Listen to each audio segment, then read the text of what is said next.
sip, and read. The Artist Muse by Maria Barnett. Prologue. Sarah, I want things done responsibly, Emma. No orgy party in my home, I emphasized, allowing my frustration color each word. She was way too young for the things she did. Maybe it was maternal instinct, but that young lady needed to be monitored. Do we have an agreement? Mom, trust me, said Emma over the phone in a breathy voice. Trust me? The audacity of that request made me cringe. I scoffed. Trust wasn't a term readily associated with my 18-year-old daughter. If anything, she lived her life with spontaneity. I doubted she ever sat down and thought things through before making decisions. Her use of the word trust only heightened my doubts. I'm sorry I won't be home early with you. Still, happy birthday, Pumpkin. And behave. The well-wishing felt like a futile attempt to mend some broken ridges. I was rarely home, as I was constantly moving from city to city for business meetings. Every day felt like another chance to make things right with my teenage daughter, who was often on the receiving end. But no matter how much I tried bridging the rift, something kept interrupting. Ending the call, the guilt that I wouldn't be able to celebrate with her left a knot tightening in my chest. I was supposed to be home to parent her. Instead, I was glued to my rocking seat for another hour. At least I wouldn't completely miss out this year. I am in California. I'd just be home late. I was in Las Vegas last October, setting up an older man's home. A knock on the door had me sitting straighter. Gathering my plaid skirt, I asked whoever it was in. I briskly arranged the files on my desk, my eyes shifting expectantly to the open door. Mr. Norton? Can I have a minute, Sarah? My boss asked, poking his head inside. Sure, please. I rose from my seat, crossing the office to join him. Norton grinned from ear to ear. His salt and pepper hair glistened under the fluorescent light against the well-tailored suit. His excitement alerted me. He only smiled so brightly when he just bagged a deal. We just got another client. Turns out OJ likes your designs and referred you to another client. Now, you've got to be in LA. I zoned out right there. His excitement didn't rub off on me. I was supposed to be getting ready for my leave. The leave was thought to be spent lounging with my daughter, Emma. The short break was meant to be meaningful, not spent chasing down clients miles away. I'm getting too old for this. Mr. Norton, did you forget I'm going on leave? I interrupted his charade. I haven't gone on a break in 2 years. My daughter was looking forward to this. I'm looking forward to this. That's what I was saying before you cut me off mid-sentence. You go for this, and I promise you that break you need. Any days you want off. He smiled broadly like he had just given up his prized horse, and I should be grateful. I folded my arms and crossed my legs. Even weeks? He asked. His smile wasn't so confident anymore. Why didn't that surprise me? I'd heard that countless times. But we both knew the instant another client walked through that door, I was toast. Oh, weeks, months, and you mean that. Come on, Sarah. This is good. We both need this. Norton said, his head bobbing up and down. I sighed while battling with the implications of taking on the job. I love designing. Heck, I was good at it. Maybe a little good to have some goddamn minutes to myself. Mr. Norton, you know how much this means to me. It's just, I've promised Emma time together, and this trip puts all that on hold. His expression softened, making me feel that he understood my plight. I get it, Sarah. Family comes first, always. But think about the opportunities this could open up for you and the company. This is a big client, and you're the one they want. My mind whirred with conflicting thoughts. This was a battle of my career against the family. I just need a moment to think, I finally muttered, my gaze drifting toward the window as if seeking clarity from the world beyond. Mr. Norton nodded. Flight leaves tomorrow morning. Your ticket is all ready. He hurried out as he said this last bit. Damn, there wasn't any getting out of this. He had taken the deal and merely came here for formality. It suddenly dawned on me that I was a pawn here. I would always be his pawn. Leaning against the desk, I ran my fingers through my hair, torn between professional aspirations and my promise to my daughter. Emma would hate me for this, but the choice was already made on my behalf. I picked up my bag and decided I'd better get home. At least I had a few more hours with my daughter before hopping on the plane. I wasn't sure when or how my life turned out this way. I mean, 1 minute I was broke, pregnant, and in need of a savior. The next instant, I was running down California and building my life as an architect. Fate had also smiled at me.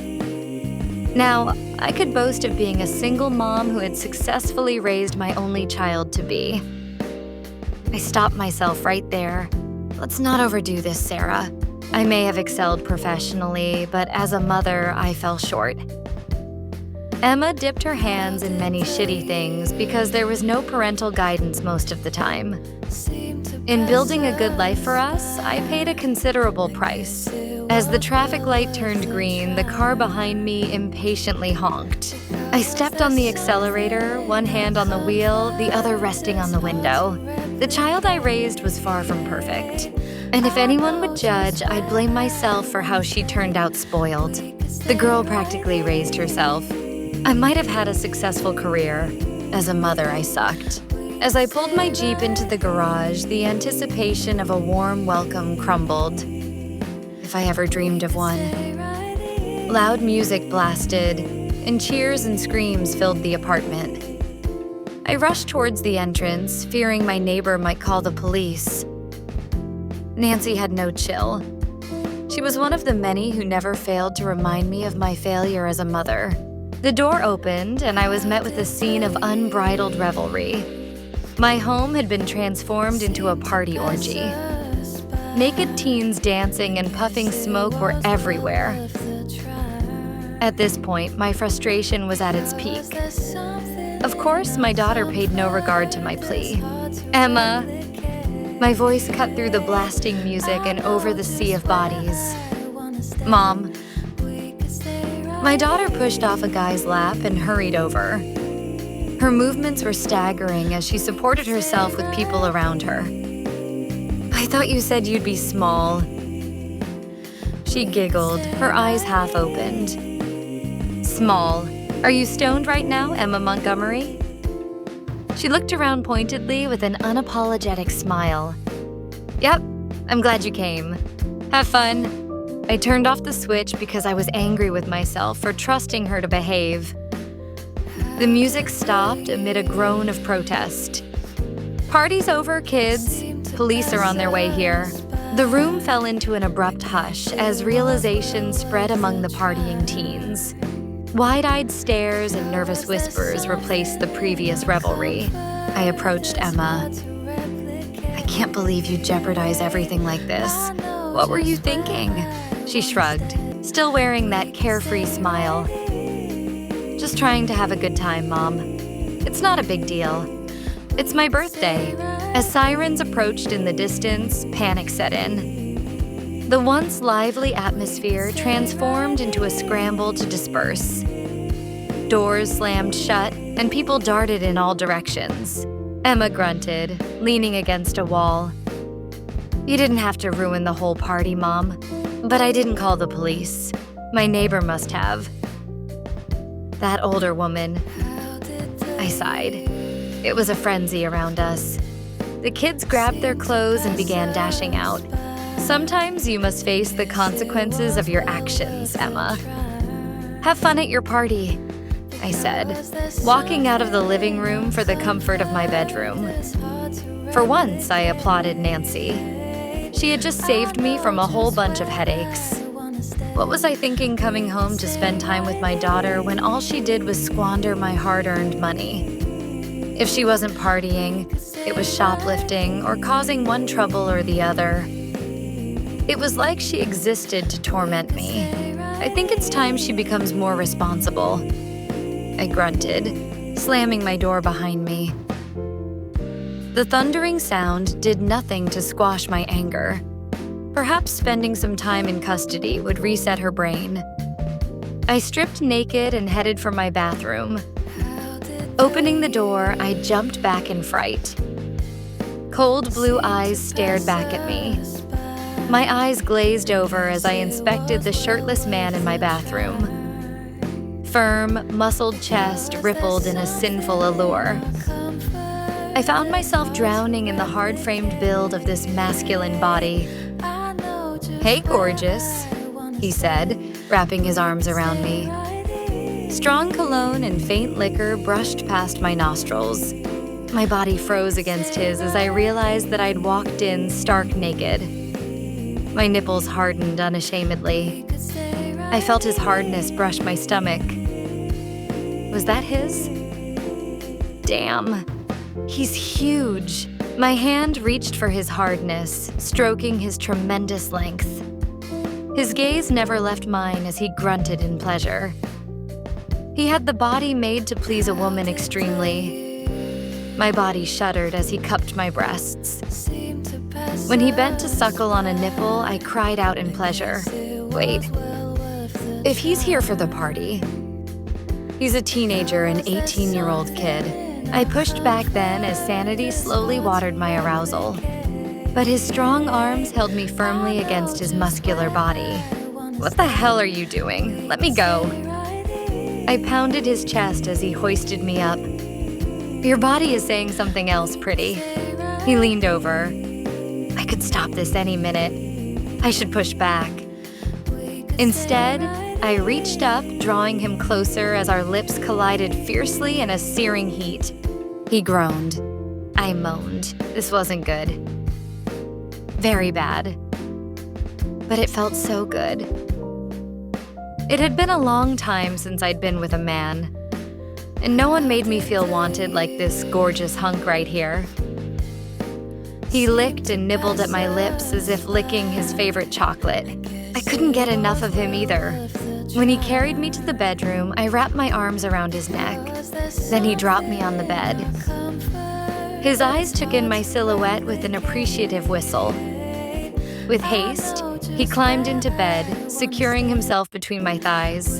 He hinged closer, the lampside light showing on his face. I froze. How old are you? That singular question ruined the night. Maybe it was all for the best. A love painted in hidden strokes. The Artist Muse by Maria Barnett. Paired with caramel macchiato flavored coffee. To match the mood, sip and read, where every cup holds a story. Sip and read. Get you coffee and get you cup of coffee. Follow the link.